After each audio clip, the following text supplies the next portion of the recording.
Bismillahirrahmanirrahim. Assalamualaikum warahmatullahi wabarakatuh.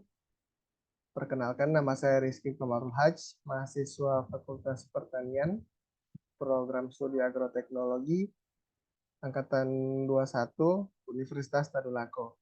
Nah, di kesempatan kali ini, saya akan mencoba menjelaskan mengenai konsep daur biogeokimia.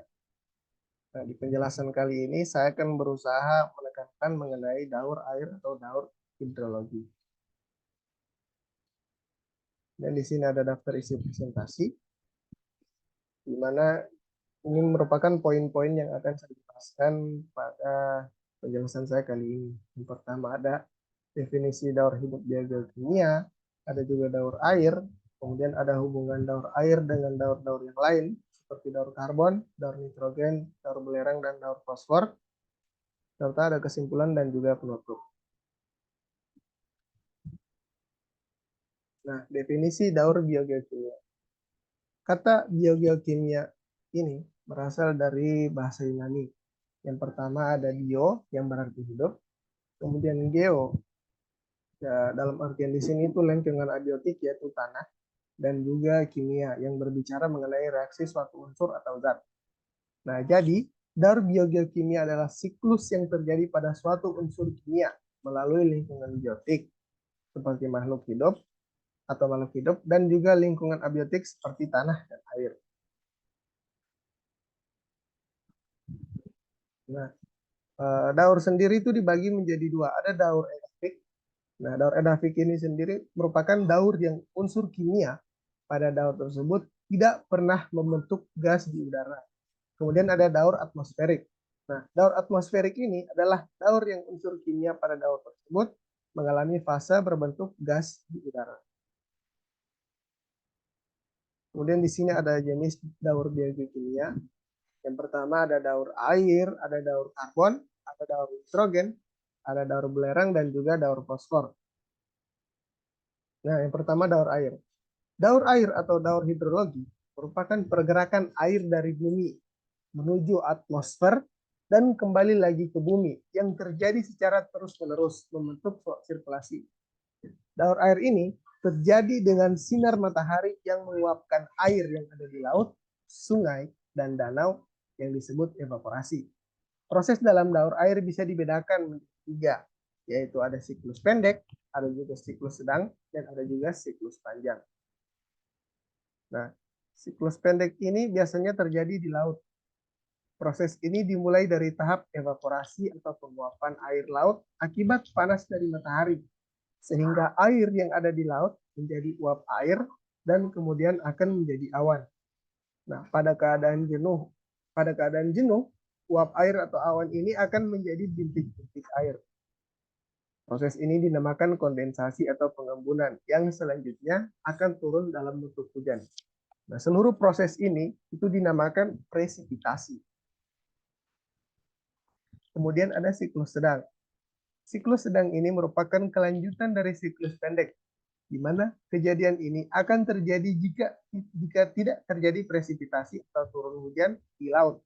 Proses ini dilanjutkan dengan proses penguapan lanjutan yang dilakukan oleh tumbuhan atau transpirasi. Kemudian ada tahapan siklus sedang. Tahap penguapan air laut, danau, rawa, dan serta transpirasi dari tumbuhan akibat panas dari matahari sehingga air yang menjadi uap air. Kemudian uap air ini akan berkumpul dan menjadi awan. Kemudian pada keadaan jenuh uap air, awan ini akan menjadi bintik-bintik air yang selanjutnya akan turun dalam bentuk hujan. Air hujan yang jatuh akan mengalir ke sungai, samudra, danau, dan saluran air lainnya atau runoff, disebut juga runoff atau limpasan. Nah, kemudian air berpindah dan bergerak menuju tempat yang lebih rendah melalui saluran-saluran air seperti sungai dan juga got, hingga kemudian air ini masuk ke danau, laut, dan juga samudra. Pada tahap daur air ini, air masuk kembali ke lapisan hidrosfer. Dan catatan, tidak semua air itu ikut melalui tahap limpasan. Beberapa di antaranya bergerak jauh ke dalam tanah, merembes ke bawah, dan menjadi air tanah. Tahapan ini disebut juga infiltrasi. Kemudian ada juga siklus panjang. Di siklus panjang ini merupakan kelanjutan dari siklus sedang, di mana kejadian ini akan terjadi jika tidak terjadi presipitasi atau turun hujan di laut maupun di daratan. Kemudian tahapan-tahapan siklus panjang. Yang pertama, air laut itu menguap menjadi uap gas karena panas matahari. Kemudian uap air mengalami sublimasi di mana hal ini disebabkan karena perbedaan tekanan udara dan suhu di dataran tinggi. Akibatnya, uap air berubah menjadi partikel es. Nah, kemudian awan yang akan terbentuk itu mengandung kristal es. Selanjutnya, awan akan bergerak karena tiupan angin ke darat. Proses perpindahan awan secara horizontal ini disebut juga adveksi. Nah, jika awan semakin memberat dan penuh, maka akan turun hujan dalam bentuk butiran salju. Nah, salju yang turun akan membentuk gletser. Apabila gletser ini mencair, akan membentuk aliran sungai yang selanjutnya akan bermuara ke laut. Nah, dan yang terakhir itu hubungan daur hidrologi dengan daur-daur lain. Seperti kita ketahui bahwa air itu menjadi komponen penting dalam mentransfer zat-zat seperti nitrogen, sulfur, dan juga fosfor atau daur-daur lain dalam daur biogeokimia itu sendiri. Unsur-unsur ini itu terbawa oleh air. Ini perantara dari terjadinya daur ini juga merupakan terbawa oleh air.